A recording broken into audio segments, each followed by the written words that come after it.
very good afternoon to you and many thanks for joining us. You're watching news updates coming to you live on Politics and Business Television Abuja. I'm Fatima Abubakar Oyibo. APC revenue growth claims sparks political and economic debate.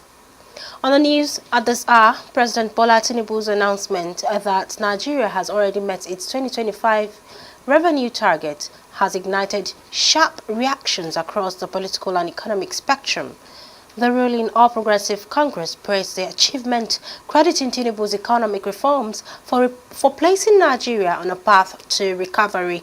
They emphasized improved revenue collection and reduced reliance on domestic borrowing.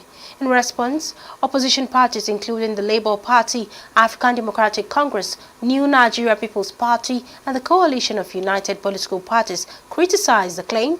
They argue that the government is celebrating statistics while citizens face worsening economic hardship.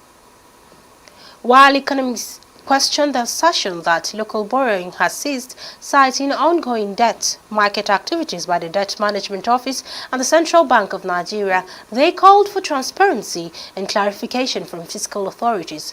Despite reform efforts, Nigeria remains heavily dependent on crude oil, which still accounts for about 70% of government revenue and over 90% of foreign exchange earnings.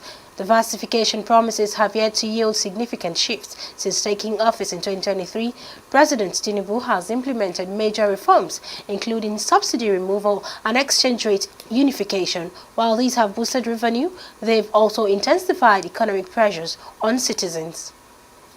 Discharged Nigerian soldiers has resumed protests in Abuja, demanding immediate payment of their outstanding entitlement.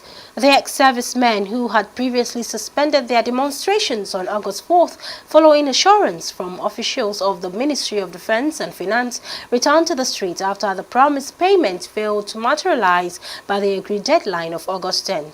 Gathering once again at the Ministry of Finance headquarters, the veteran accused the authorities of neglect and broken promises. One of the protest leaders, known as Mama G, voiced the group's frustration, stating that they're here because the promises made to them were never fulfilled and they have no choice but to return to the streets, and this time around the protests will be massive.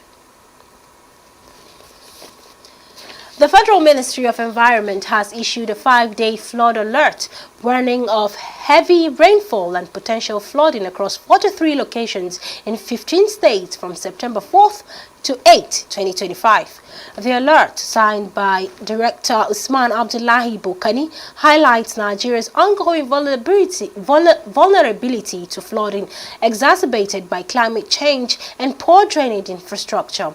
Affected states include Ebonyi, Cross River, Kano, Zamfara, Taraba, Abia, Yobe, Plateau, Borno, Imo, Niger, Sokoto, Kaduna, and Akwa Ibom.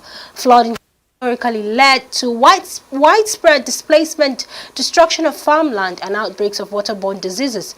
In response, the Chinese government recently donated $1 million to support flood victims in northern Nigeria. Authorities urge residents in high-risk areas to remain vigilant and follow safety advisories. On to business. The presidency has said Nigeria is firmly on track to meet its annual non-oil revenue target. A statement signed on Wednesday by the President's Special Advisor on Information and Strategy, Bayo Onanuga, cited new figures showing a sharp rise in collections driven by fiscal reforms, tax compliance, and digitized revenue systems.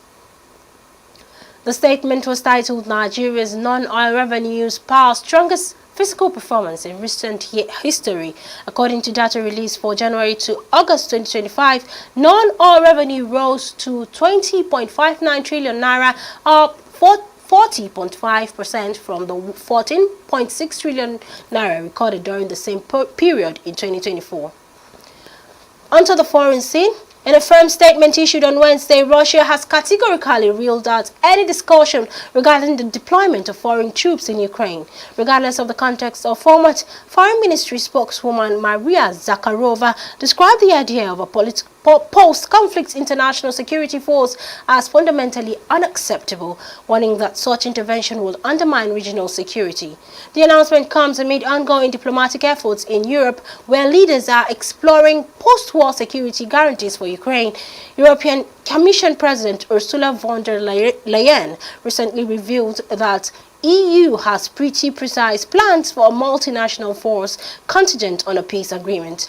Zakharova's remarks were delivered during the Eastern Economic Forum in Vladivostok, signaling Moscow's hardline stance ahead of a high-level meeting in Paris between Ukrainian President Volodymyr Zelensky and European leaders.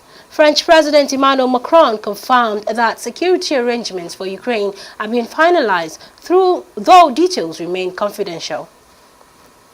That will be all for now. I'm Fatima Abubakar Oyibo. Do have a lovely day and bye for now.